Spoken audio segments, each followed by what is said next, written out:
Mornings done right. 94.4 Spice FM, Nairobi. It's 8 minutes after 8 o'clock. Good morning and welcome. This is the Situation Room. It's Kenya's biggest conversation.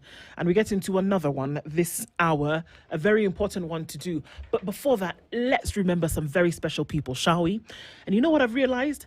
That the best Mother's Day gifts aren't the loudest ones. They are the ones that show we get her. Woolworths is making it easier to say, I see you, Mum, with 30% off of women's knitwear and sleepwear available in store right now until the 11th of May. So we can think of that one soft sweater she always reaches for when the weather turns, or those comfy sleep sets that somehow make everything feel a little bit calmer at night. Woolies has said all that and more, the quality, the comfort, the elegance, all in one place. So, let's be honest, no one deserves a day off and a little spoiling more than Mum. So why not give her the softest hug in the form of something she will wear and love every day? Head into Woolworths and make this Mother's Day feel as special as Woolworths. The difference. All right.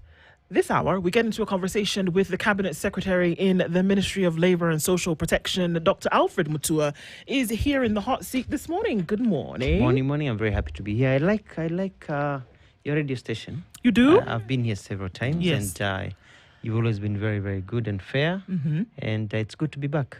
Well, thank you so much for honouring the invitation. How are you doing? How is the Standard Group doing? We're doing all right. You've been closing some radio stations. I hope this one will survive. Well, you know, we can knock on wood. I look for a piece of wood to knock on, but, you know, we can just do... we do what we can every day, one conversation at a time. No, it is important. One song played at a time, and we keep it moving. And keep on moving, yeah. Isn't it? Yes. Well, karibu sana. Asante sana, it's good to be here. There's a lot to talk about. There's a lot to talk about, yeah. It's a lot to share with the people of Kenya. Mm-hmm. Kenya is a country in movement. Yes, it is. It's one of the best countries in the world. I've lived overseas. I've traveled to many countries, and we are very lucky. Indeed. You know, we have a country where many people don't realize that God really loves us. Even from the weather, the landscape, the opportunity, the process, the democracy. You know, the democratic process that we have in this country, the economic process that we're going through, you know, and so it's a very vibrant and I'm very, very proud to be Kenyan. You know, I started that program of Najivunia Kuwa Mkenya. I remember that. Yeah, because there's no other country. And, you know, at the end of the day, when you criticize your own country, the foreigner stands aside looking at you. That's very true. And you think you're actually uplifting yourself. I see Kenyans, they are basically simplistic, you know, idiots, if we call that, who go to other places and talk ill. It's like you go to your neighbor's house and start talking ill about your mother. The neighbor will be saying, oh, okay. So but then in the back of their mind, they'll be thinking, you know, this is such a foolish person. You know what I mean? You should go to your mother and sort out the problems, but you don't go running to strangers to criticize your own mother, because at the end of the day, you're Kenyan. And you see, people don't realize when you go out there, you're shouting about Kenya, you're insulting Kenyans to foreigners, they look at you, they don't know political parties, they don't know tribes, they don't know anything. They just know the country. They don't know Kenya. This is interesting that you say that. Watu, iko shida. They don't see there's a problem here. They see all of you have a problem. So we must learn to deal with that. It's interesting and that our democratic process is so good. Eh? It's interesting that you start with that because we want to welcome you. Let's welcome you officially, because it seems as though some of the things that you're saying point to the conversation that we'll be having in a short bit. Yes. And we'll open that up just some. We'll welcome you with today's proverb. Thank you. Dennis will tell you where it's from. Yes. And then you can interpret that for us. Yeah. So the proverb of the day today comes from the country that is Tunisia, whose capital is Tunis. And the official language is Arabic, but French as well is widely used in that country.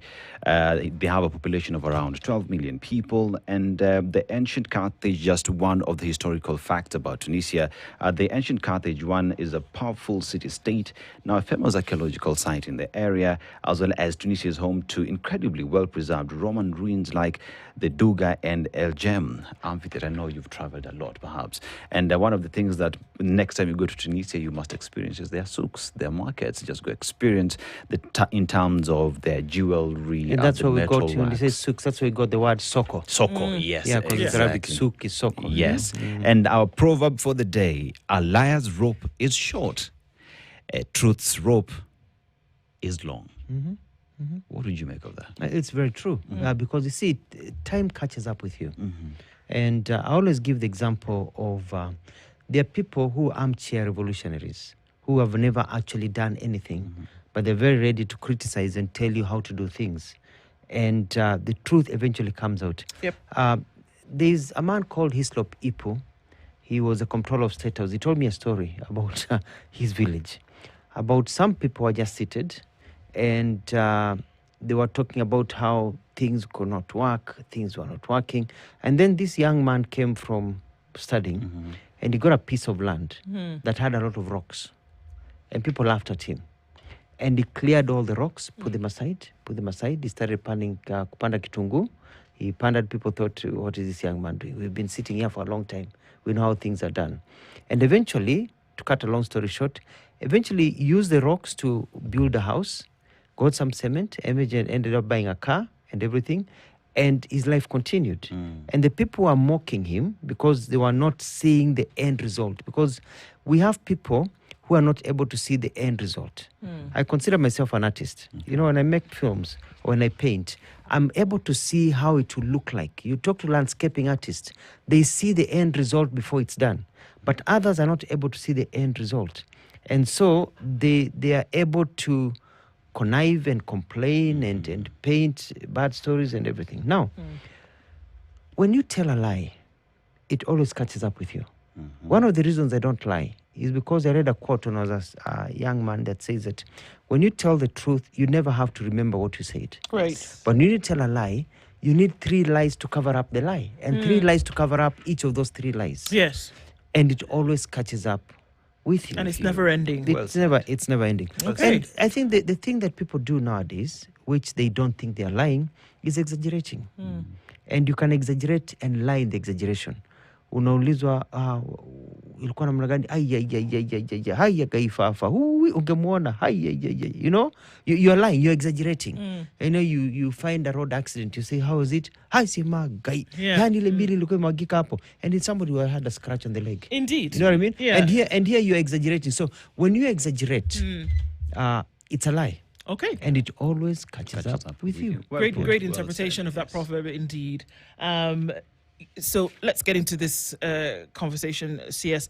Yes. The thing that has taken essentially the nation by storm over the last couple of weeks has been that in addition to the paces that Kenyans want to make to then be able to secure jobs in other countries, that one particular job program under the auspices of the Ministry of Labour and Social Protection would appear as though people paid money between the amount of 15,000 to 55,000 to then be able to secure jobs abroad.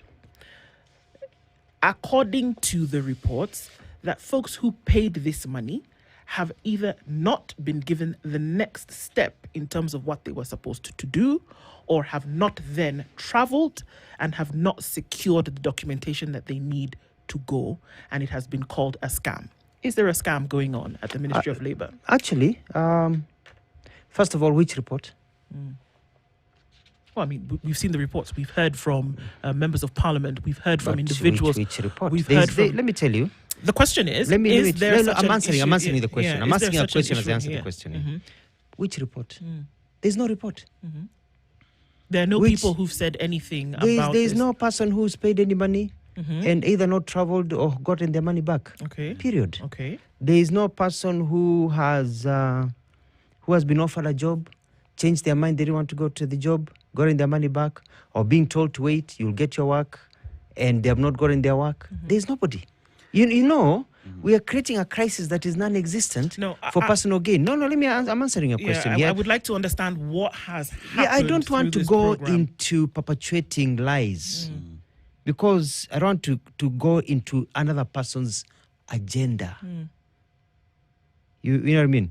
we have no crisis. When I got into the ministry, there was a crisis. Okay. I've sorted the crisis. What was the crisis? Now, the crisis was, over the years in this country, there are very many people who are promising young people jobs to go overseas, taking 300, 400, 500,000 shillings. And then the jobs do not materialize. The people who did the money, close the offices and disappear. There are all these rogue agencies that were there.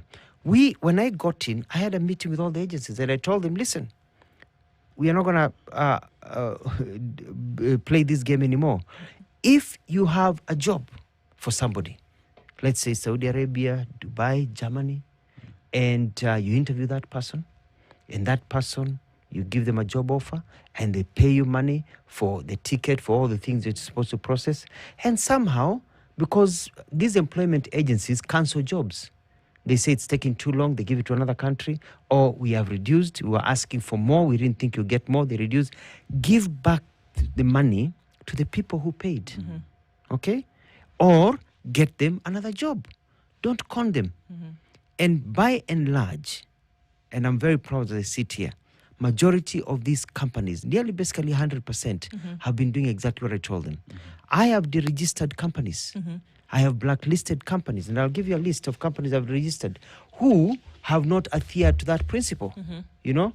But then it's also good for me to tell you that there are companies that are not registered, that are fake. Yes, that are operating. That are operating, that are fake. Okay. But these are not companies, they're basically individuals who are basically criminals. You know, like people you've seen, you pass by somewhere and you see a land for sale, and you go there and somebody tells you, I'm selling this land, and it's going to be like this, and I have this. And then later on you realize that person does not even own that piece of land. That's why you see pieces of signs say, this land is not for sale, because all over the world, they are con people all the time. And so these con people, and that's why I want you to differentiate. There are programs you're working on. There are rumors and people who just want to perpetuate things. And I've given you a letter I wrote to the Senate about a rogue member of parliament, who will be, I'll go to the Senate and we're going to show that everything she's been talking about is lies, basically untruths. And she actually, I'm seeing her, she may actually lose her job because you don't create a crisis and exaggerate, You go to a place, it's like you today, you have to be responsible. You go to a school and a child has been injured or two children have been injured, and you go screaming to the whole village, watoto wamekufa wote in the school. You cause massive panic. There's responsibility. So the companies who have been faking and doing the bad things, I'm dealing with them. But then I have a message to Kenyans. And I think this is very important. We have people in this country, like there are in many countries, who are basically taking advantage of young people. These people are not registered with the government. This is somebody who wakes up in the morning, decides to call themselves the spice recruitment company, gets a sign, puts it on a wall somewhere in the country. It's a big country. Goes out there, prints posters. Before we catch up with them, people go, and before you know, they've been sent to Myanmar, they've been sent to people. We don't know who this person is. The only time we know about this person is when people come and complain, I gave money to this person, we go and look. Yes. So what we did is this. We have published in the website of National Employment Agency a list of all the registered companies. Those ones I have in control. They're under my control. I monitor what they do. We also even have a toll-free number, 0800 222 223. 0800 222 223. Before you give your money to anybody, call that number. Check the website. Is this person registered? We even have a list of people who've been blacklisted. Is this person blacklisted? If that person's company is not there, if that person tells you, send me money on M-Pesa, you should be paying bank accounts, registered bank accounts, where we can actually go to a bank and there's a company that opened. And you say when you open a bank account, you have to open the bank account with a registration certificate. Right. So that you do your due diligence, so that you're not conned. Okay. So it is very, very important to note that since I got in, we have reduced the scams that have been going on. The programs that have been proceeding very well, are proceeding very well. Some people have been quite impatient. Maybe the communication hasn't been very clear. Once people realize, oh, it's actually not what we thought, they're very happy with it. Okay. Let me give you an example. We got the the Qatar government to open up opportunities for us. You know, before they had opened some, but now they're opening more opportunities for us. We got them, they came here, they got an agency. We hired people, 3,000 people were basically hired. Absorbed in the system. You know, not absorbed, hired, told, okay, you are fit, we'll give you an offer letter. So they went back, they sent us offer letters for the first batch. They said, we want to hire over a period of 2 years. Okay. Because we are hiring for construction, hotels are being built, so they want to hire in advance. It's basically called the HR management. So they hired people, some people who they needed immediately, they traveled. Everything was done very quickly, they traveled. The second batch has been traveling bit by bit. They say, okay, in this month we want 50 drivers. Next month we want 20 waiters. Hold on to the nurses. The hospital is still being built. So slowly by slowly. So for the last 6 months, people have been traveling, and people will continue traveling for the next 6-7 months. So we told people, this is a long-term program. You've paid your money, you've done your medical, you've done your processing. When they sent us the offer letter, we'll call you. This is the offer letter, you go. You can keep on checking the stage of the offer letter. If the offer letter does not come on time and you feel that you want to do somewhere else, come back and get your refund. Okay. You see, that's not a scam. Okay. Because you've actually been given options. Because you can decide to go somewhere and then you meet the love of your life. Now see, and you decide, no, I'm not traveling anymore. You get back your money and your life continues. So now, see, as issues that have been raised, I'll just go straight into it. Senator Roba has raised the issues to do with individuals who have been conned, and these are the same people. Fake. She's as fake as they come. Okay. Fake. These are individuals who equally appeared before the Senate and narrated their ordeals on what happened. I ask you, yes. What are the issues surrounding what Senator Oroba is saying? And based on investigations and claiming that it is fake, have you sat with these Kenyans to find out where the problem is? And why would you say it's fake? It's fake because it never happened. You see, let me tell you, I'm not going to get it drawn into he said, she said game. I run this ministry. Yes. People paid money. The jobs not materialized. They were refunded. The ones who did not want to be refunded said, give me another job. They were given another job. Some have even traveled. The others who said, okay, don't give me the money back, but get me another job, I'll wait. And that's it. By the time she comes and starts talking about people have been conned, everything, people had been refunded. And I'll prove that in the Senate. By the time she's asking the questions, people had been refunded. So I'm not going to... let me tell you one thing. I learned a long time ago that, we all look like some animals. Somebody can look at you and say, you are shaped like a gazelle, you are shaped like this, you are shaped like this. And there's an animal called the pig. The pig loves siwas and takataka. And I learned a long time ago, even from Mwai Kibaki, that if you wrestle with a pig, you'll get dirty, but the pig loves it because that's the environment of the pig. So I have always decided in my life that I don't engage in talking about people in the media, people especially who are lying and exaggerating and trying to cause a crisis.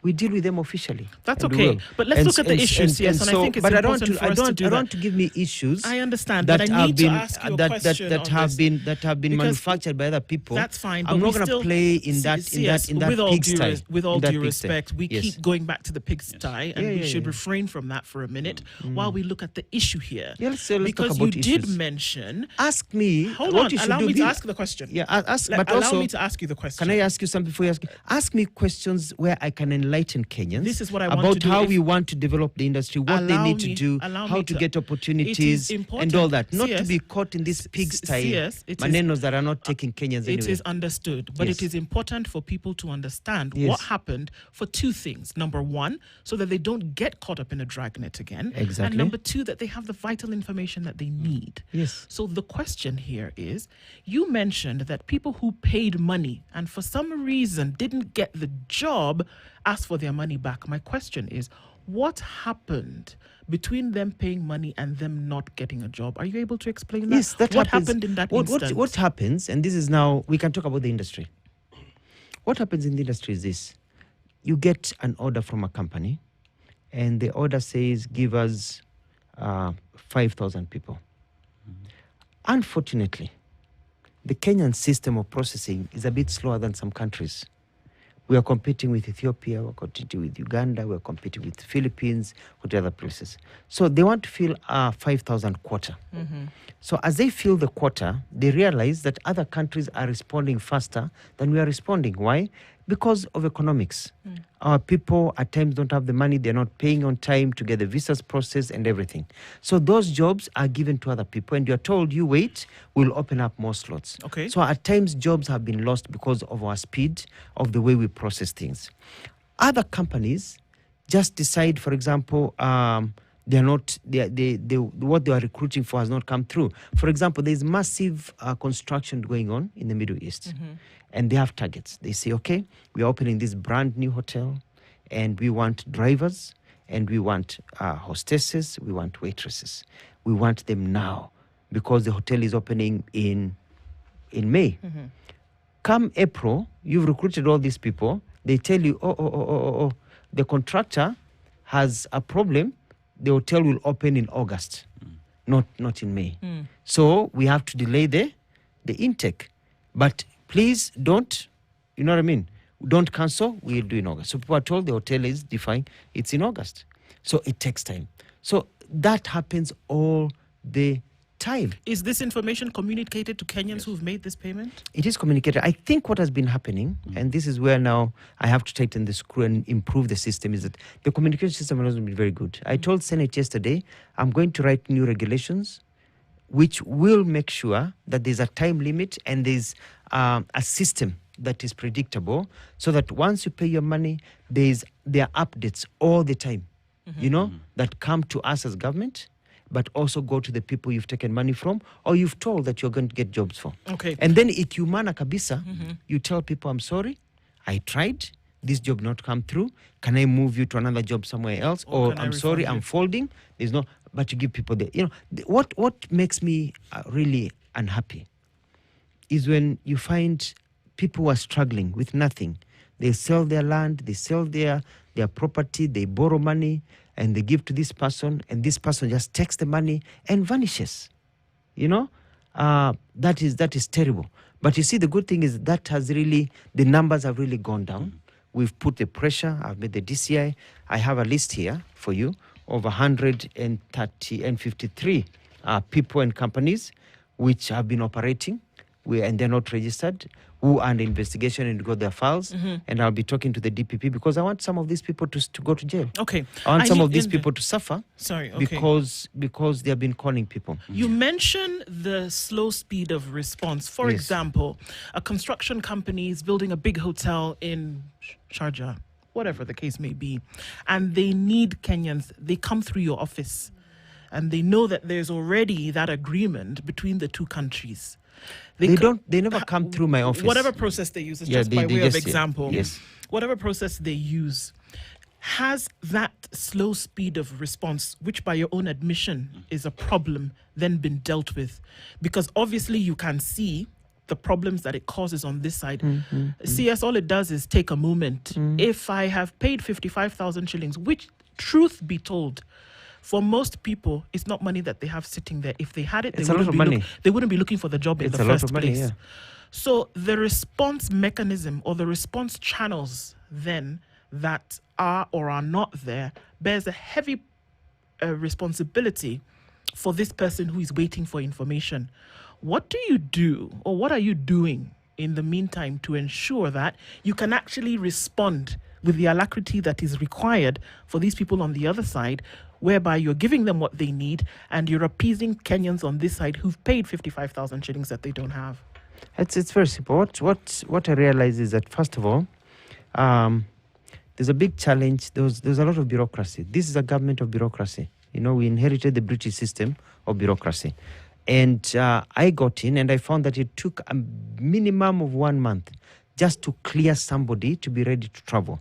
I cut down to 14 days. I want to cut it down to 10 days. So that from the time you take somebody's money and you start processing, you can be ready. For example, if they have to do medicals, if they have to go and do special tests, if they have to go and do clearances here and there, we cut it down, working with different agencies. Because the bureaucracy in Kenya just takes too long, a month, 2 months. Ethiopia, they're doing it in 5 days. So that's my question. Why can't it be cut down to 5 days in Kenya? That's because of the nature of our bureaucracy.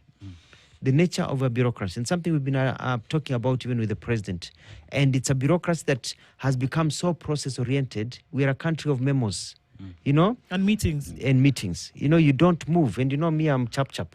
I like seeing things moving. So you find that something is sitting on the file. You're waiting until you get a memo for you to work on it, even though you can actually work on it and process everything before the memo comes. It's just a mindset of our public service system.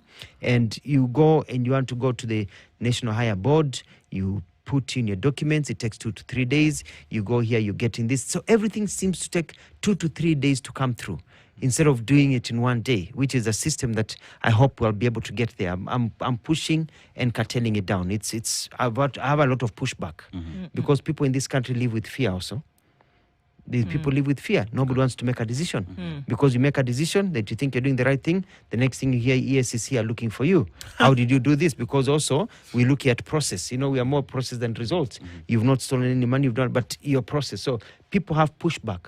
They're afraid. You tell them, do these things, they're waiting for the letter. And so I'm trying to make the system much better. Now, number 2 is we have realized there's been, and this is a very good, a communication gap. A communication gap. And the sad thing is the people who are complaining that, we paid 55,000, we have not traveled, the people are making so much noise, are all from one community. Are they? Yeah. But is that a nearly, problem? I'm just saying, yeah, it's a problem because you ask yourself, this is a great community, why is it only from this community? And it's because they have been incited. You know what I mean? They have been talked to, but they have been incited by somebody from that community. And you ask yourself, why is it so-and-so from the same area? Why is it not from these other areas?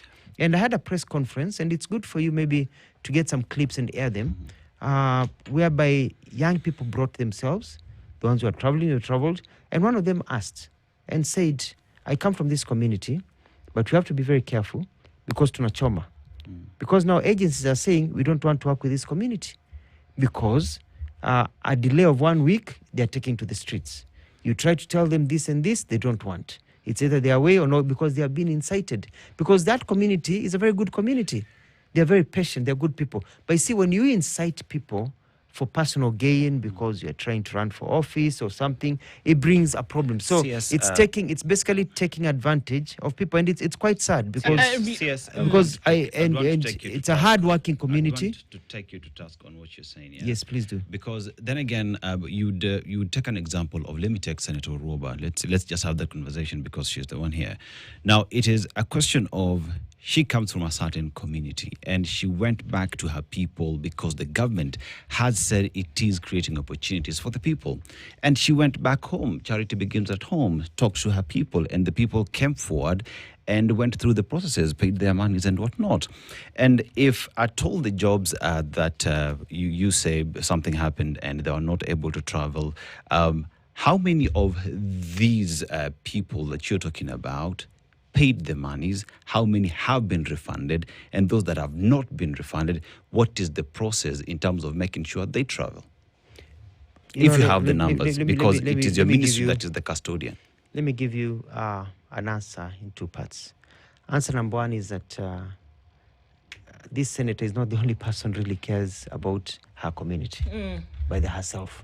She does, and that's a very good thing. Yes. I have the Member of Parliament for Molo, I have the Member of Parliament for Baringo Yakati, I have the Member of Parliament for Kilifi, I have the Member of Parliament for... I have all the members and senators from all over this country are doing the same thing. You know, they're doing the same thing. Yeah. They're coming to my offices, they're going to agencies. I have people lining up all the time. All these members of Parliament are doing the same thing. So why would she have They're lining up the problems, you know what I mean? And they're all in the same bandwagon. and they all understand the circumstances. What's the problem if a community speaks up about what they feel and as all an the communities injustice? are speaking out. There's nothing wrong with the community. I'm telling you, the community doesn't have a problem. All these MPs also are in the same bandwagon. You're not seeing them here making accusations. You're not seeing them running around on social media. They are not, because they are stable. They are stable. They are stable.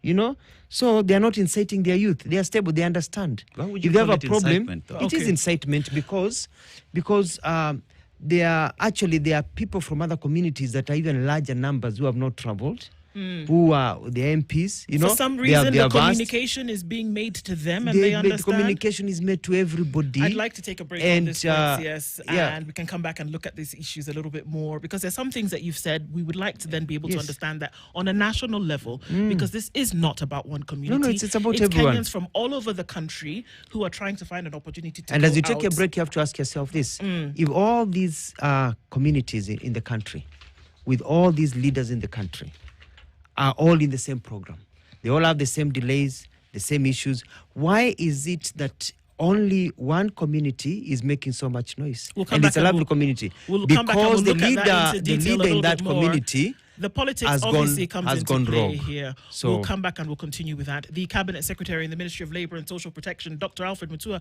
is our guest this hour, opening up some of these issues. Many trying to look for work. We'll find out more when we come back.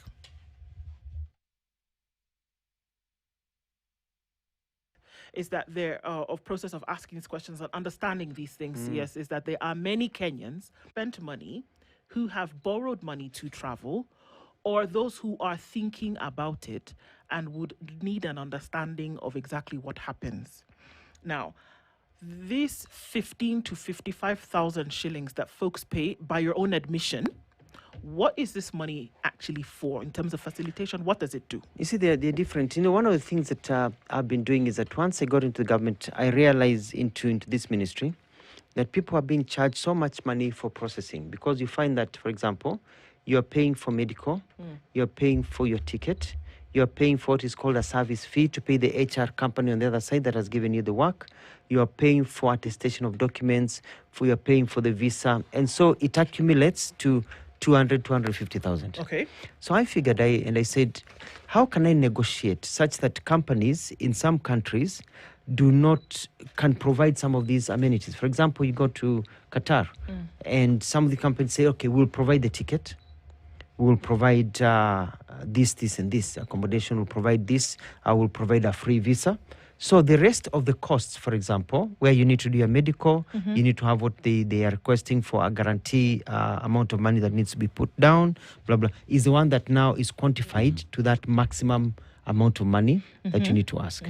Because if somebody is giving you a job, they are not going to pay for your medical.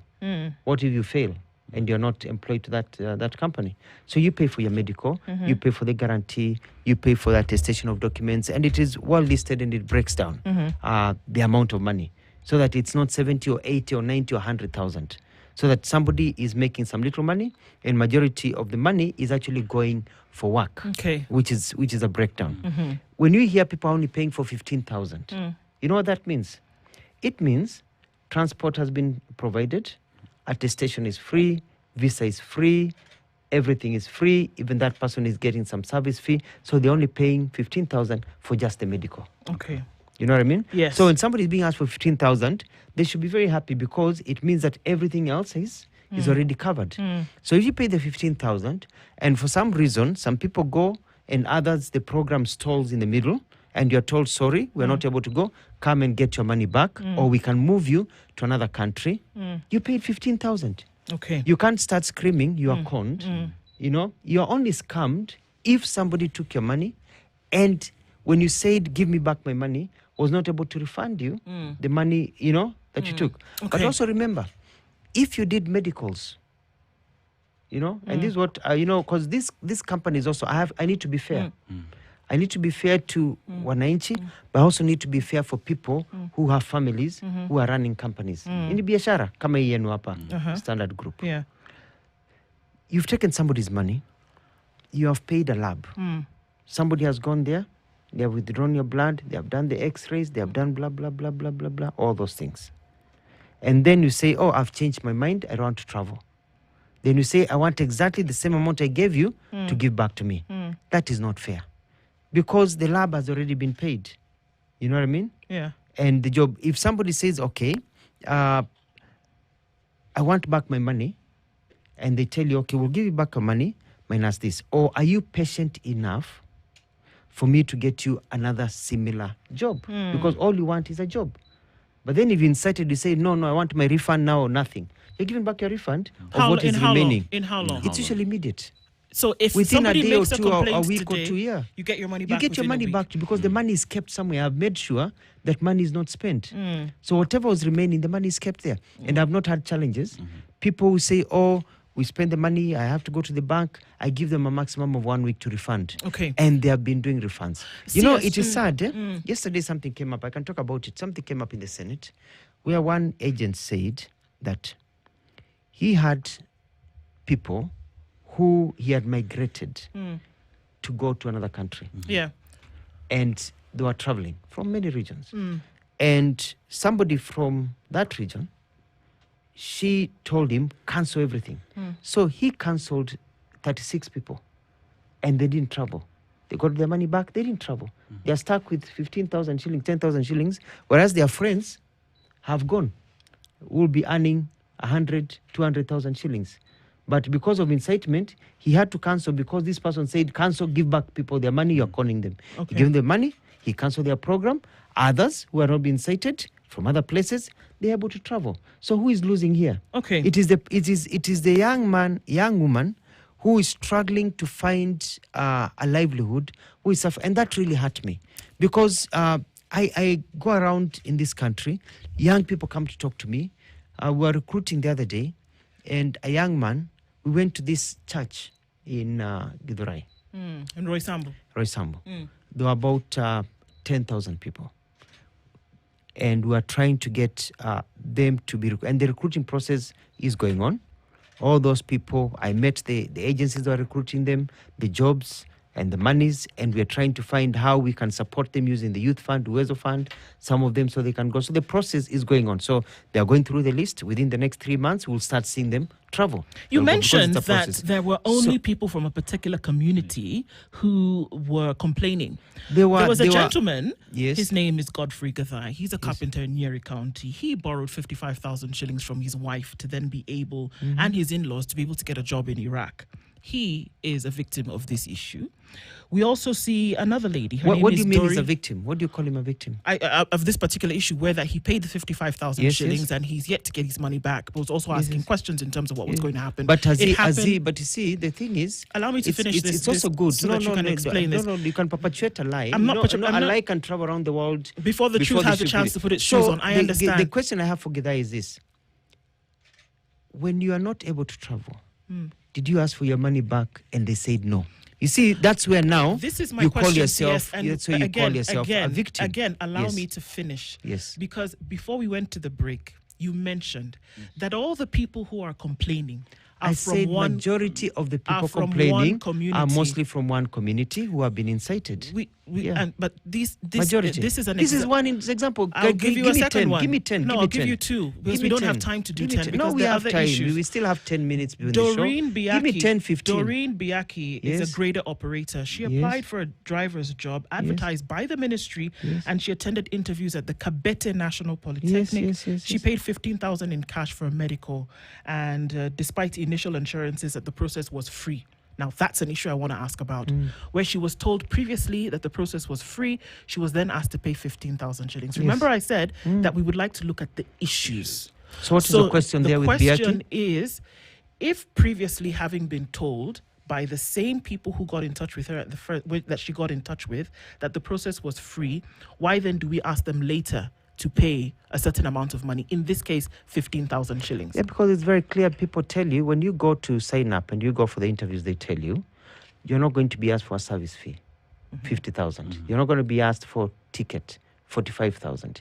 You're not going to be asked for attestation, 9,000. You're not going to be asked for the visa fee, 25,000. You're not going to.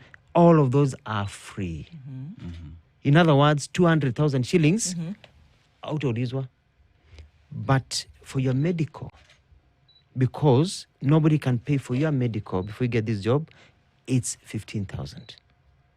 You know? And most people say, yes, I'm saving 200,000, and thank you very much for going out of your way to find me a job whereby I don't have to go and sell my piece of land to get the opportunity. So I want to tell Biaki that you're lucky that you're in a position that somebody said, we have sorted this out. We are not going to ask you for these hundreds of thousands of shillings. 15,000, you do your medical. And let me ask you, why is it 15,000? Because these nations, they have designated special places where people go and do their medicals. They want the x-rays done, they want the blood test done, they want for these diseases, for drug testing, and that's a cost that is there. So the agent is not making any money. There's no money coming to the agent or anybody. This is money you're actually paying. And even some of them were not even giving the money. Some of them were going and paying directly to the lab to get their tests, you know? And that's just how it works, you know? So you're told, okay, this is the amount of money that has been put aside. It's been covered. We've been able to take care of that. But you need to take care of medicals, because nobody is going to pay for your medicals. Because what if you fail the medicals? Who is going to meet that cost? And that's just an operational system.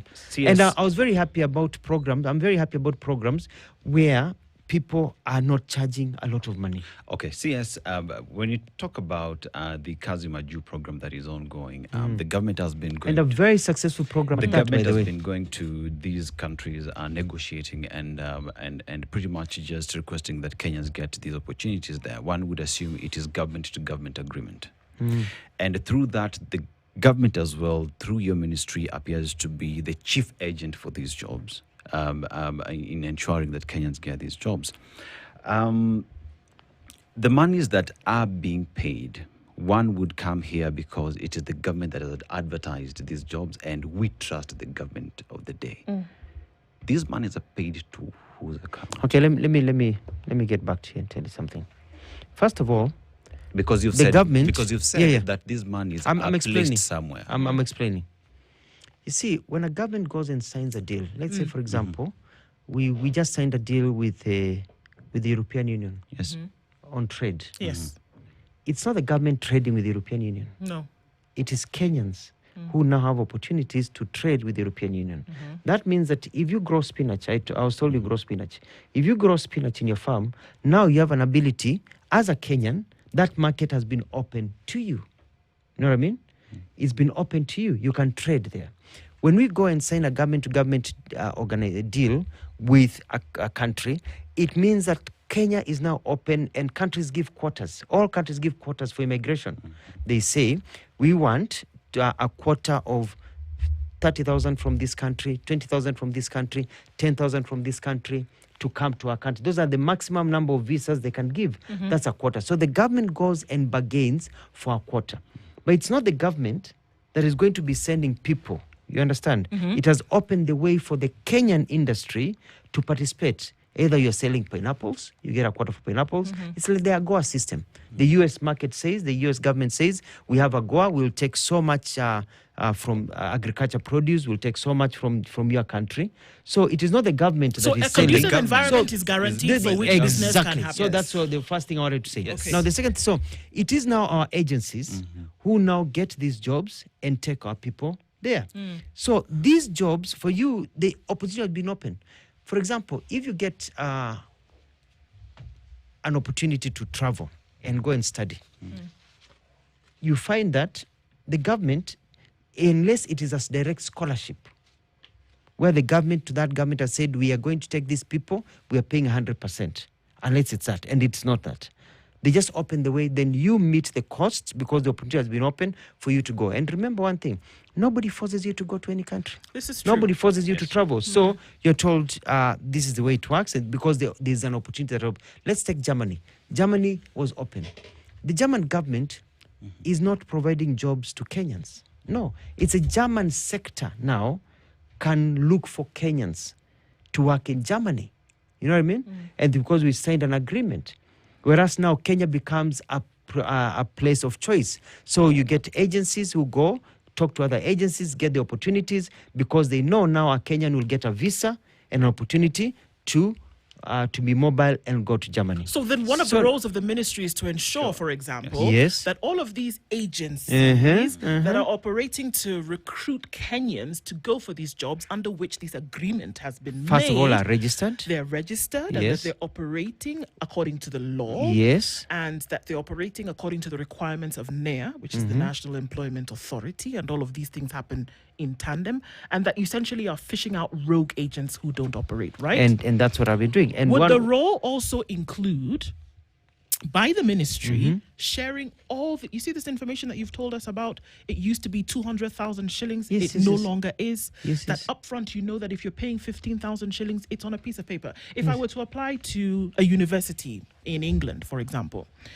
the documentation that I would get upon my admission would be on a piece of paper. Every single thing that I needed to know about getting a visa, who I need to talk to, how about my tuition it's was all going to public. be. It's published. It would be public. It would is be published. there. It's So that published. when I approach it, I know. So this business of somebody somewhere told me I shouldn't pay, another person told me I should pay 15. Is there one information packet that comes from the Ministry of Labour under the auspices of whomever, agent, whatever, that is standardized across board so everybody knows what they need to have? What it is that we have mandated the National Employment Agency, and it has published. It has published on its website, and just go to its website, and you'll find that it has mandated the agencies. One of the things it told the agencies is this: you have to ensure that as you recruit somebody, you give them a breakdown of how the money will be spent. So even before you interview them, and if you go to any of these recruitment meetings, and I'll invite you to some of them, people go and look. They look at the piece of paper. They see this, how much is being charged. They say, I don't want this one. They go to the next agency. You know what I mean? They go to the next agency. You go to some agencies who've been charging 800,000, and they tell you, if you're going to be a nurse here, it's 800,000 because you'll need 240,000 to do the board exams for that country. And that's a fee that you pay the embassy in dollars, equivalent of $240,000, $2,000. You need this. It's broken down. You say, I can't afford this. I go somewhere else. Okay. So all agencies are mandated, and it's part of the law now, that before you recruit somebody, you give them a piece of paper with a breakdown of all the costs. Okay. Beforehand. And does the ministry have this? Beforehand. Does the ministry You have see, this the ministry, information? we've told them. But you see, the problem No, is but this. does the ministry Yes, have we this have. information? Let me just reply. Yeah. Yeah. What we've told the people is this: because it differs from country to country, and it differs from job to job. If you're going to an agency that is hiring doctors, their qualifications and their monies and their fees are different than a company or a job that is a job offer for a plumber, for example. For sure. You know, because of different fees and everything you're doing. And the same doctors that are being hired for Romania, the fees are different than if they are from Australia. Or if they are going to Australia or they're going to the US, the fees are different. So the government does not have a standard fee because it differs with the job and differs with the requirements of that particular job, and more say with the requirement of that particular country in that field. You know what I mean? Yes. So let me give you a good example. We get requests now in the Middle East for plumbers or electricians. So they say you need to have this certificate, you need to have this certificate, you need to have this certificate. Now, attesting some of these certificates, you need to go to National Hire Board, they put it down there, this is the fee that is paid. You need to take this to the embassy for attestation. The embassy will charge 6,500. So it's very clear. That's for plumbing. You find, okay, the total cost is 200,000 or 150, 170,000 for plumbers. If you're going to Australia, for example, you'll go and find out that the actual visa itself may cost even up to $30,000. Okay. Just the visa by itself, that's the cost of the visa. I'm saying up to, maybe up to 30,000, maybe less than that. And you find that the ticket to Australia is not the same as the ticket to Dubai. Ticket to Dubai will cost you 45,000, 50,000. The ticket to Australia will cost you 180,000. So even before you even been interviewed, already the cost is uko karibu na 300,000. But if you choose to go to that country, then you realize that's a cost. And you decide I can't afford it or I can afford it. Because also some of these places that are charging the high fees where you go to Australia, you may find that you've paid 800,000 or 1 million shillings to get to Australia, but your take home will be 600,000 a month. If you take a loan, you can pay that off in 2 months or 3 months. You know what I mean? Yeah. So it depends also on your salary, what you're going to do, and how it is. So the government itself does not have set figures that are fixed, because that would be a lie. Because they change and they're different for every company, for every country, and every. What I have said and I've told people is that we have to lower down. And I've told Nia, scrutinize when people are being hired and ask them, what is this for? What is this for? Why are you giving yourself a service fee of 50,000? Yeah. Yourself 100,000 shillings. Okay. Why? Okay. And so Why- those are the why- things why- we'll come and look into you a know, little bit more. yes. We need to take a break because we're at the top of the hour. The CS for the Ministry of Labour, in the Ministry of Labour and Social Protection, is Dr. Alfred Mutua. We're looking into some of these issues, questions in terms of where that money actually sits, and then the process that it takes to come back is something that folks want to hear. These It's are true. Kenyans, Dr. Mutua, who are asking you these questions. We need to be able to give them the answers. No, We'll come back it's and very do good. that when we come back from And I this hope break. we'll be able to conclude. I have a meeting in the office scheduled for 9:30. So Well, we'll hope it. We'll come back in after this 9 o'clock. and Another continue. 10 minutes Good and then morning. continue. It's 9 a.m. We value your feedback and welcome your comments, queries, and complaints regarding our content. You can get in touch with us via SMS on 22151. Call 0719-012450 or 0719-012090 or email feedback@standardmedia.co.ke. Our PO Box number is 30080-00100, Nairobi, or deliver it to our offices at Standard Group Center, Mombasa Road, Nairobi.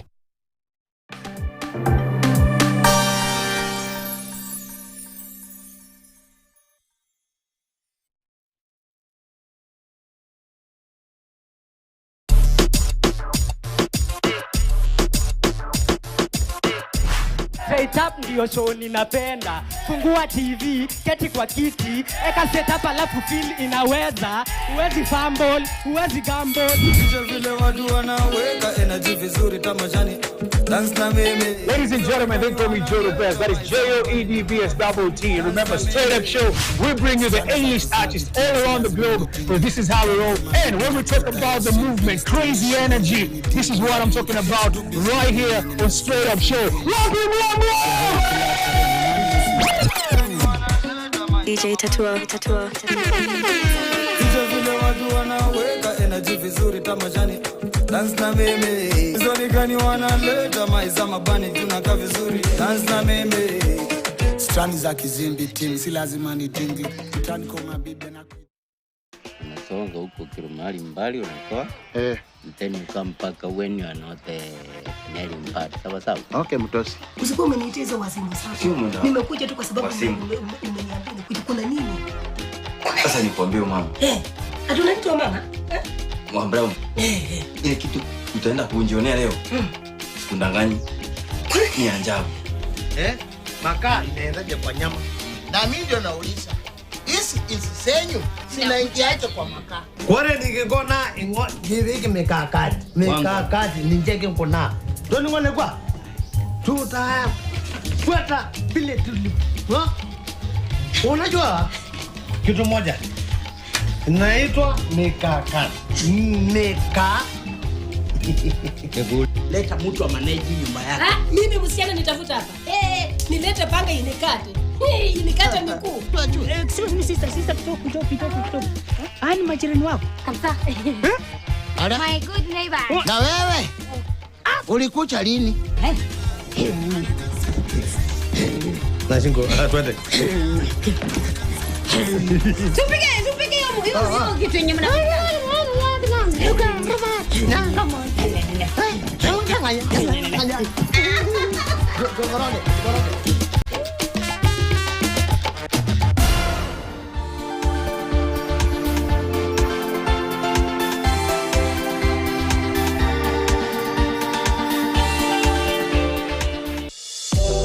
Your health, your questions, our mission. So what do you look out for? Health Digest, your trusted guide to living better, longer and healthier, is back.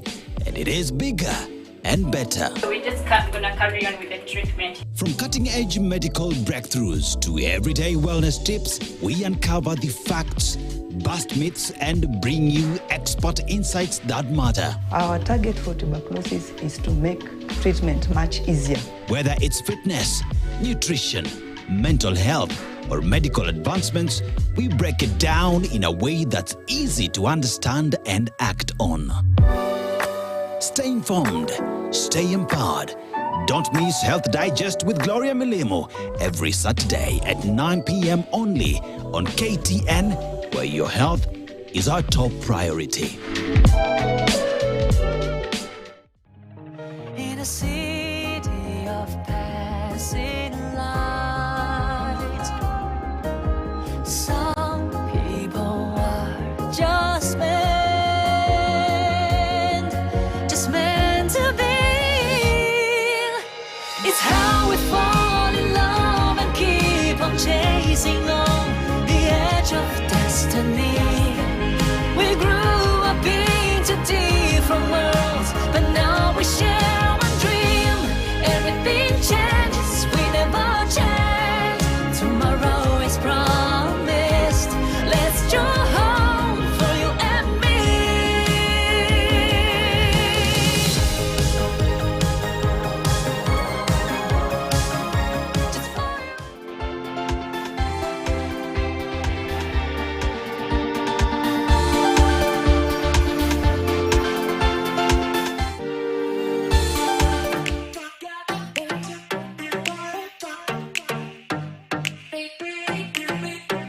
This is Kubosh in the wood, and it's so wood.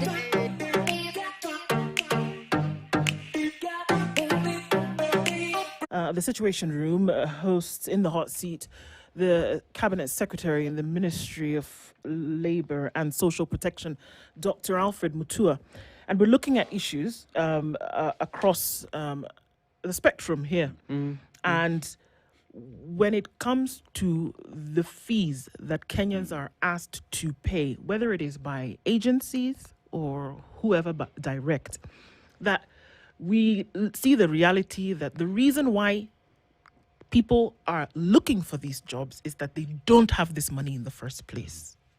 They're looking for greener pastures. So in most cases, they beg, borrow this money, get it from wherever they can. Now, in the event that, you know, with what you've mentioned about it's possible poor communication, or that, you know, Kenya's bureaucracy is just from here to the roof, and that you cannot get people to these jobs with the requirements in good time, that they get nervous. If somebody has paid 55,000 shillings CS and a week, even 5,000 shillings, you know. And I'm even talking about a week, but 5 minutes later, you've not given them the kind of communication or correspondence that's required. Folks start to get anxious.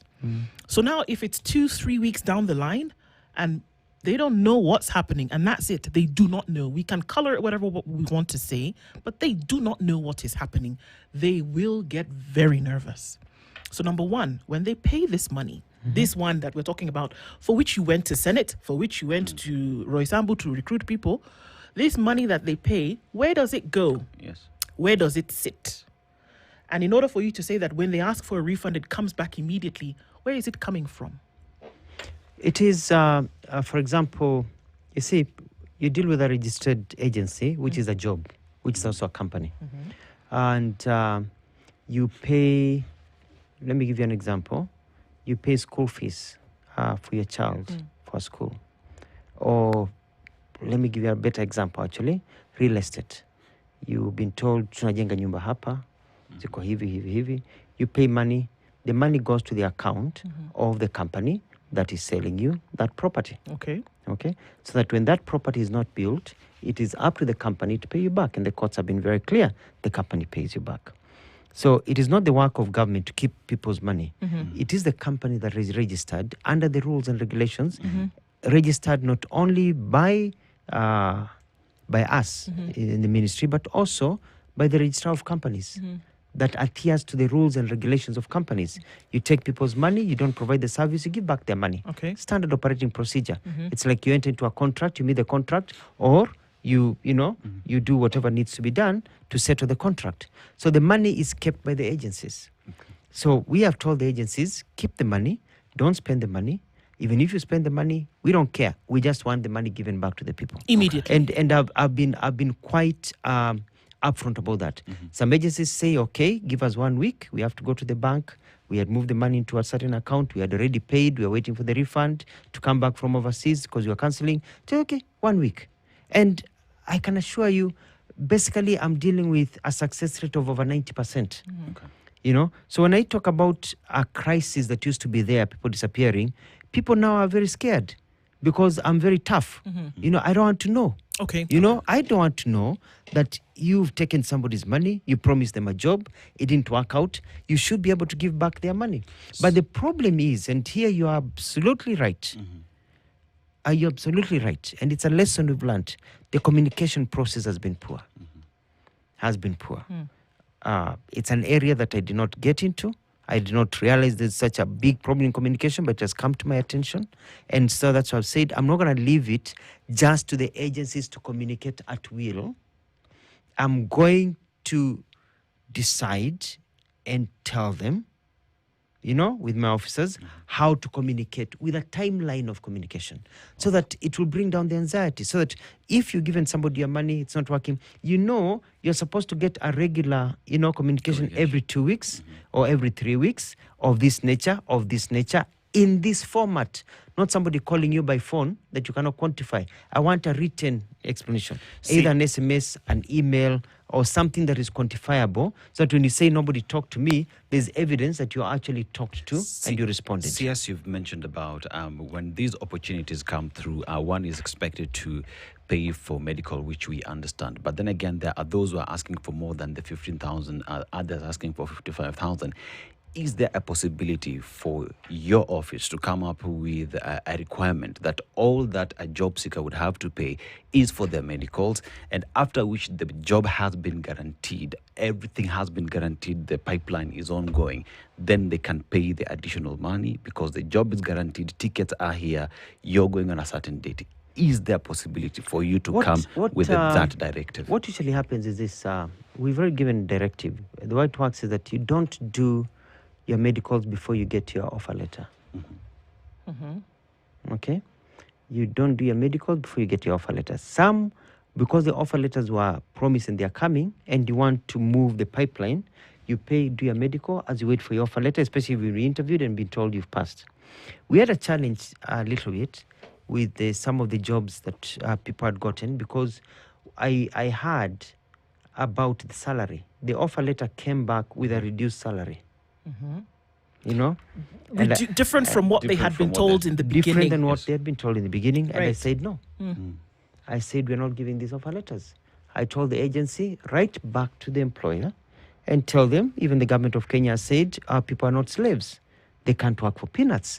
Why go to work for, you can raise more money in Kenya? And so that also gave a lag of another 4 months as we negotiated. And it's me pushing to negotiate, because I want Kenyans to have good money when they travel, because you're leaving your wife, you're leaving your husband, you're leaving your children, or if not married, you're leaving your father, your mother, your sibling, your environment, you're going to a different culture. It needs to also be worthwhile for you in terms of the remuneration that you're getting. So we negotiated, and it went back to its levels, to better levels that were acceptable to both us and the workers. Other people said, even if it's been increased, we don't want, just give us your money, get money. Let me conclude by saying, because my time is really rushed, is that this is a very good opportunity. And I want to tell Kenyans that the challenge of employment in the country is something that we're tackling. From Kazi Mashinani, you know, the Kazi kwa ground, whereby what we are doing is ensuring that the construction industry is employing people, trying to stimulate the economy to hire more people. I'll be meeting the private sector to see how each private sector can hire 1 extra or 2 extra people, because it revolves, you know, in providing getting the economy to go further and people to get jobs.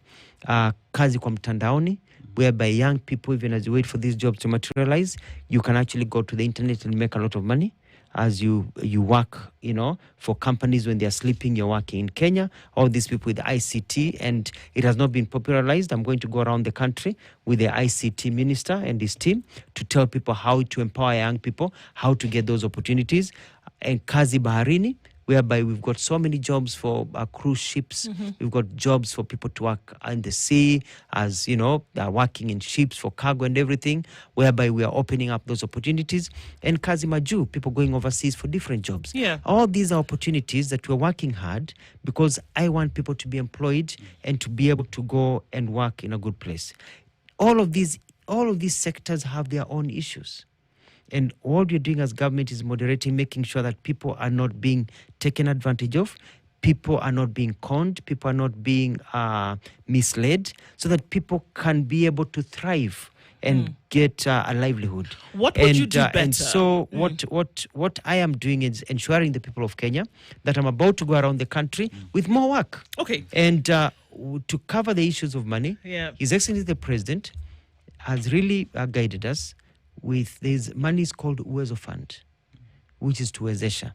And I'll work with the MPs, because with this Uwezo Fund, instead of even paying for the medical and everything, or paying for some of these, you maybe have to pay for your medical, but paying for these other fees for travel, that can be covered by Uwezo Fund. So that now you do your medical, you don't ask for any other cent. Then you get the Uwezo Fund loan. Okay? For the rest of the facilitation. For the self, and then you travel. So it doesn't matter who your father or mother is, how poor you are. If you can afford 5, 10, 15,000, you unachangia, unafanya medical, unapita, then the rest of it will be covered by government. You travel, government gives you that loan. It's government to you now.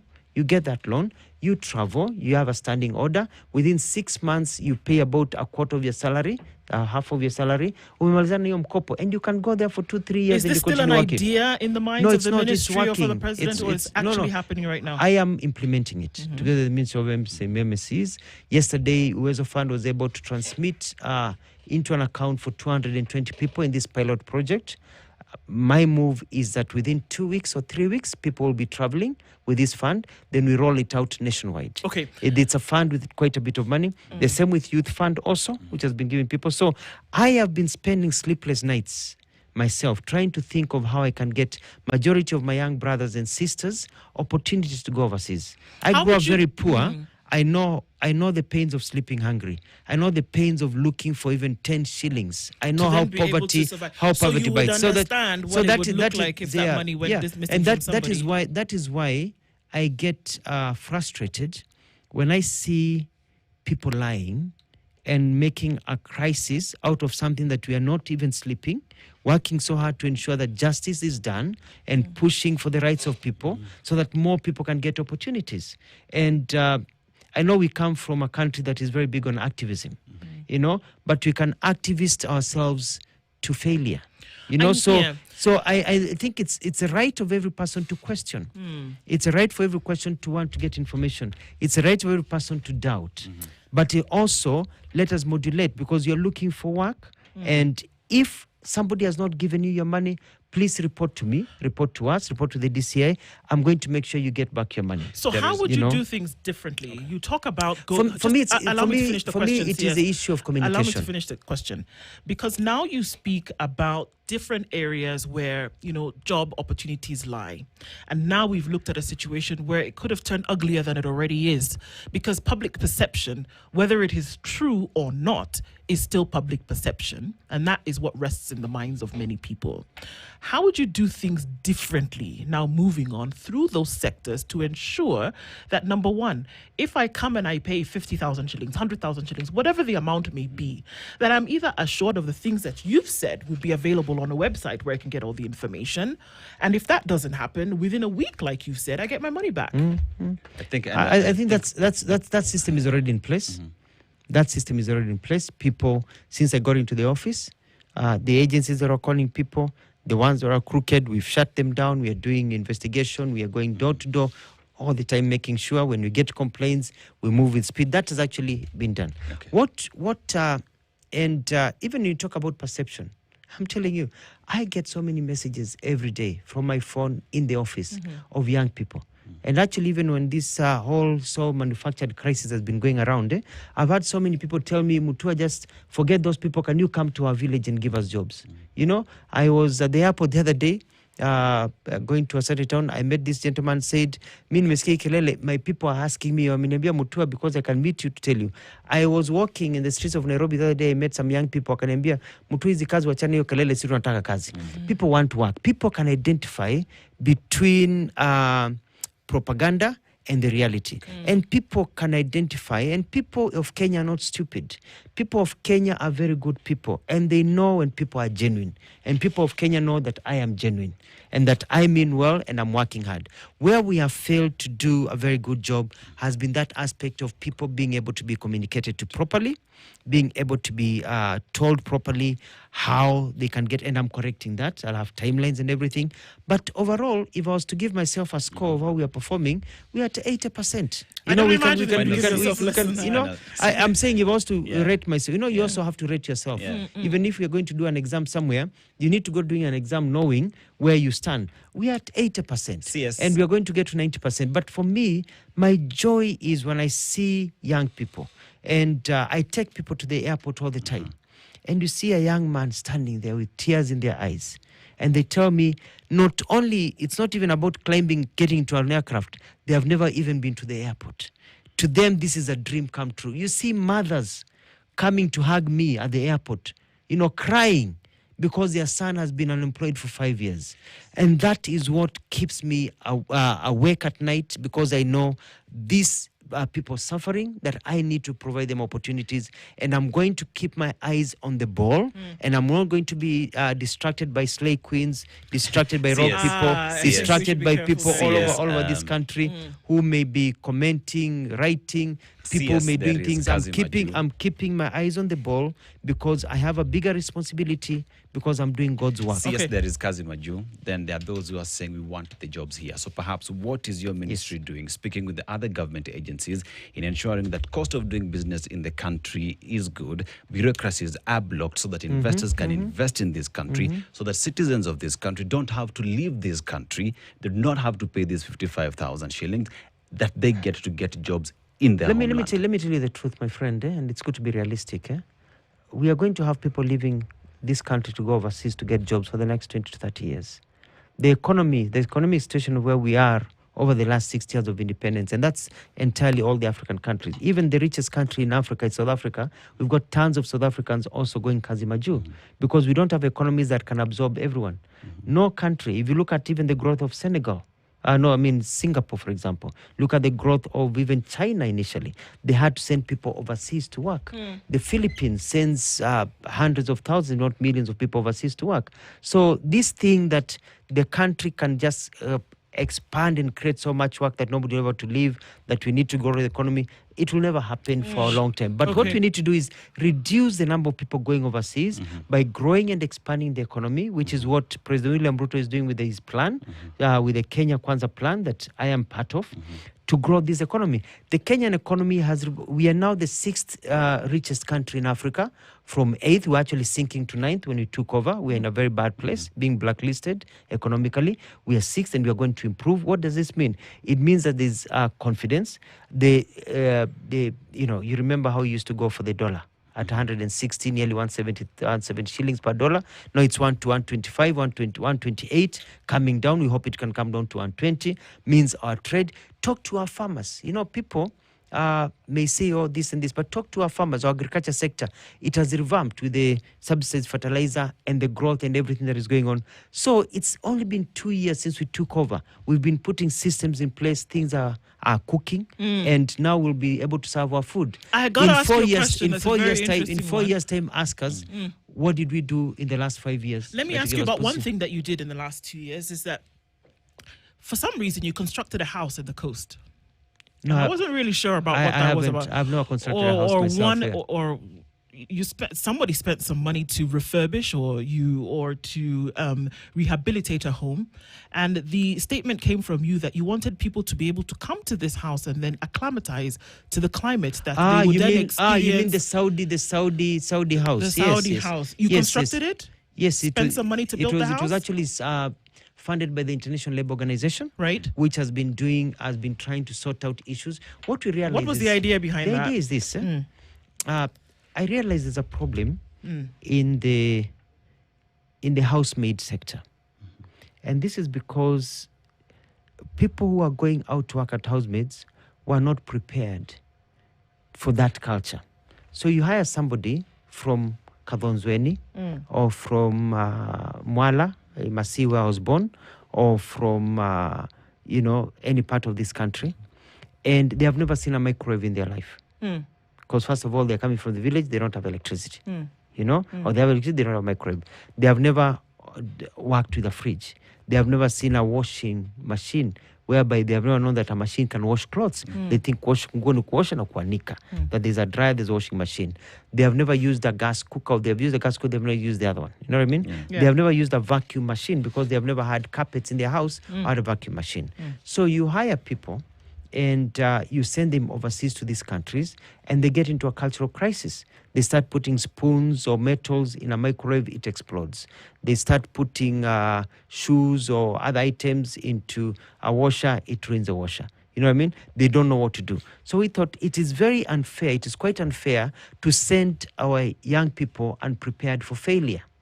And there's nothing as important as actually getting to do practicals, You have to do practicals. So the Saudi house is supposed to give practicals. The agencies are supposed to have their houses, but we realized we needed to have a sample for them to see what we meant, because we've been telling them, have a house that looks like this, have this, then you go like and see. Model show and house and then it's lost in translation. So we tell them, can you cut and paste? So you have a house where there's a carpet, there's a microwave, there's this, and there's a process of how things are done. There's a process of how you clean. You don't use the same rag that you clean the toilet with to clean the kitchen sink. You know what I mean? So they are practical. So that is meant to actually empower our labor force, so that when they go in, it's plug and play. They know what they're doing. Is it working so far? Have you people coming into this house? It's function. It's at NITA.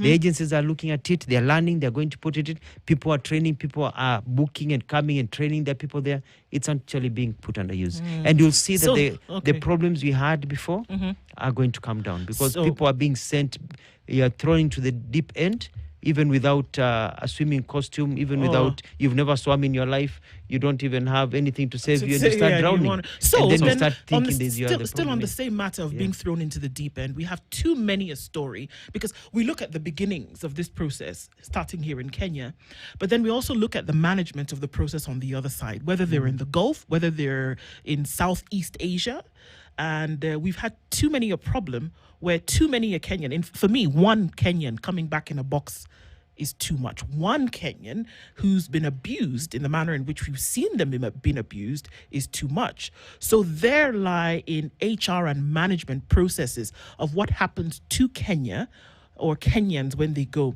You mentioned Singapore. Singapore also sends a lot of its people outside the country to go and work, with a system so airtight that they know where their Singaporeans are at every one point, who they're working for, who they're working with. They know that they can check into the Singaporean embassies or high commissions at any one point to figure out if there's a problem, if we want to make that comparison. But unfortunately, the issues of abuse, the issues of death for many Kenyans, the issue of torture that we see coming out of Myanmar just a few weeks ago are big issues, which would then cast a shadow on these processes that you're working so effortless, so hard on. I think the question is, what is being done yes, to ensure that those processes let me answer the question. Tight? There's a way you can ask a question and poison the minds of the listeners. No, I'm saying it as it is. Exactly what's happening. This is not poisoning. Let me clarify two things. The people who came back from Myanmar tortured, who showed evidence of what happened and to was very them. angry at that, It's not poisoning the mind, CS. It is real situations of things that happen to people. Can I answer the question? Yes, please. I needed to clarify that. Yeah, just 1 minute. The people who went to Myanmar were not taken there under any government project or program at all. They went via agencies that are under NAIR. No. Not a single one went under an agency that is under NAIR. How did they go? With which agencies operating in Kenya? By fake people, by going through the internet and seeing published jobs through the internet. They did not go with an employment visa. They went with tourist visas as tourists to Thailand, not even Myanmar. They are con artists who are going around conning people. And most of them, and I talked to the victims, and they saw the jobs online. There's one who was They seated sell here the who's jobs contradicting online, what you're saying. and the agencies that were taking them, some of them were actually travel agencies, not recruitment agencies that we don't even know about. We don't have their records. We don't know who they are. And so these people actually, they were taken advantage of, you know, by scrupulous Kenyans, you know, unscrupulous Kenyans. Who, you know, people were just crooks, basically, took our people to slavery. Nothing to do with the government. And it is not only Kenyans themselves. It's happening all over the African continent. Yes. You know, I'm hearing the same stories when I go talk to my colleagues from the African continent, even from Asian countries. When you ask them who they were serving with, they were serving with people from Europe and other places, you know, as slaves in those places. So it's not just a Kenyan problem, you know, or a Kenyan government problem. It is us now to do due diligence. Call 0800 222 223. 0800 222 223. Before you give your money or agree to any job. So you know? what does that do for you to ensure that how you're going? So for me, it is aspect of communication. We need to empower Kenyans more to understand, so they're not conned or taken advantage of. I am quite bothered when I see Kenyans coming back. You know, and dead or alive. You know, no Kenyans coming back dead. You come back alive, we can sort out other problems. You know, because you only live once. Yes. And if you go, you never come back.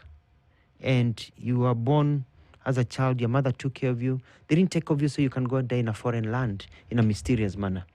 It's an issue that has really troubled me for a long time. We're working on it. It's an issue that we're discussing in high echelons of government. But it's also good to let Kenyans know that according to the documents that I have, majority of the people who die and who come back, and most of them are girls, do not die in the household of where they were working.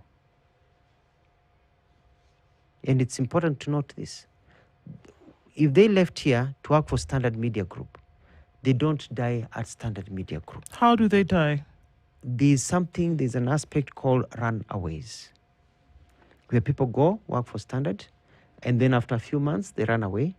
Maybe because of whatever was going on in the house or whatever, but they don't come back home. They get other quote-unquote illegal jobs where they work illegally in other sectors that are not. It's like you work in the crime syndicate area, you know, and you see this happens all over the world. People go and work for an area, because you're not supposed to employ somebody who did not recruit. So if somebody is employing you and they didn't recruit you, they're actually illegal. And then you find that your medical is tied to the person who hired you. So if Standard Media Group here where you work has given you a medical cover and you quit Standard, you run away from Standard Group and you go hide and working for another company, you get sick. What happens when you go to use that medical cover? You find it's cancelled because you don't work there.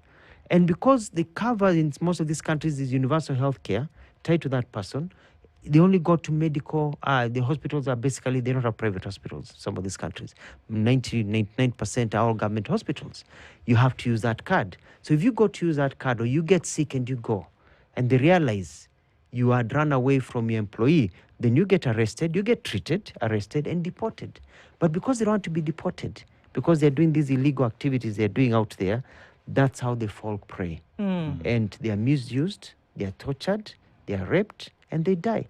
Because they were able to move from their original job to these jobs. And they actually are persuaded to do so by fellow Kenyans. I had a call the other day from a lady who told me she lost her daughter in Kangundo, from Kangundo, in one of these countries. And I called around to help this lady and wanted to know what killed this girl. You know, the girl has lived there for 6 years.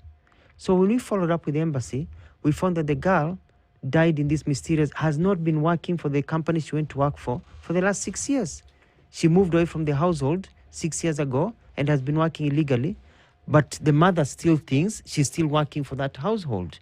And the mother says, wameua msichana wangu. But the girl died in a very funny manner with some funny men somewhere, you know? So it becomes very difficult. So we have also an education that we have to give to our people about how to live in other countries and the do's and the don'ts. Is there due diligence that's done from government to government, or from government to?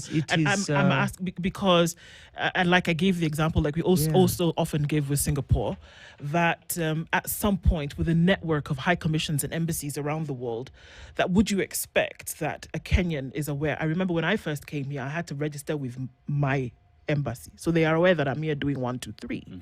But now, if somebody goes to another country, are you saying that you can pinpoint those who may have been in the unfortunate position of death, for example? Can we pinpoint that all of them were in a job outside of what they originally left Kenya to do? We have been able to pinpoint the ones who died outside the work where they were. The others who have died actually in hospital. People get sick and die under good treatment under their workers. But quite a large percentage died away from that work they're doing. We are improving. I'm posting a new attaché to many new attachés to many countries. We're improving the system since I took over, because people need to know, to have a system whereby they can go and call for help. You know, we have the hotline, we have ways, and so that's why you see the numbers have gone down. They're not the way they used to be.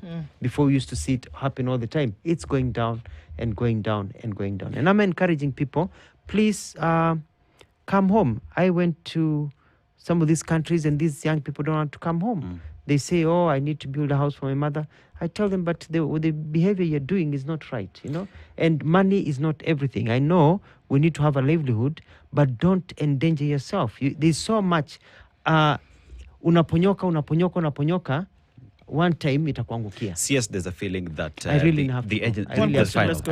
agencies that you say are rogue, Kenyans have reported these agencies to the DCI, but years on end there is no response to the concerns that they have raised. Feels as though it is the same government and the justice system that is eating and killing its own people. One of the challenges I've had since I got into this office is that hardly anybody has been prosecuted. Yeah. What are you doing? It's a big challenge. It's something that we are addressing. Brought it up in cabinet. It's being addressed. Yeah. And there's the deputy president is going to chair a committee, which we are going to unlock all these issues. Why the DPP is not charging, why we can't charge ourselves. We used to have officers who can charge. What do we need to do? Is the DCI doing a shoddy work such that they don't have enough files, or the files are not strong enough for charging? You know what I mean? But because for me, I want to see people in jail, because we have to have people jailed, people fined, people, so that people know you don't do that. Yeah. And also give confidence to the people of Kenya. Give your last confidence I to just people want of to tell Kenya in people, terms of I want hope. to tell people of Kenya that mbele iko sawa. That with Alfred Mutua, mbele iko sawa. We're going to have our ups and downs. We are cleaning the system. The motivation, the feeling, the desire, we are on the right path. It is not as bad as people are making it to be. There's usually a very good explanation of how some things go. It can be much, much better. And we are going to communicate better, and it's going to improve. So we're going to, don't fear. Don't let usuziwe uoga, tutakuchunga. You know, usuziwe uoga na mtu ati anakuzia uoga ati nini. And don't listen to people who are entitled. People who feel it is either their way or no way. And, you know, mbio za sakafuni uishia wapi? Ukingoni. You know, ndio vile tunasema. Mbio za sakafuni uishia ukingoni. Na unajua kwamba kelele ya chura haiwezi fanya ng'ombe asikunywe maji. Mimi hii ng'ombe inaitwa Mutua, itaangalia mahali inataka kufanya kazi. It will work. Keep my eyes on the ball. I'll not be distracted by noise, because I will not be slowed down, because my motivation is right.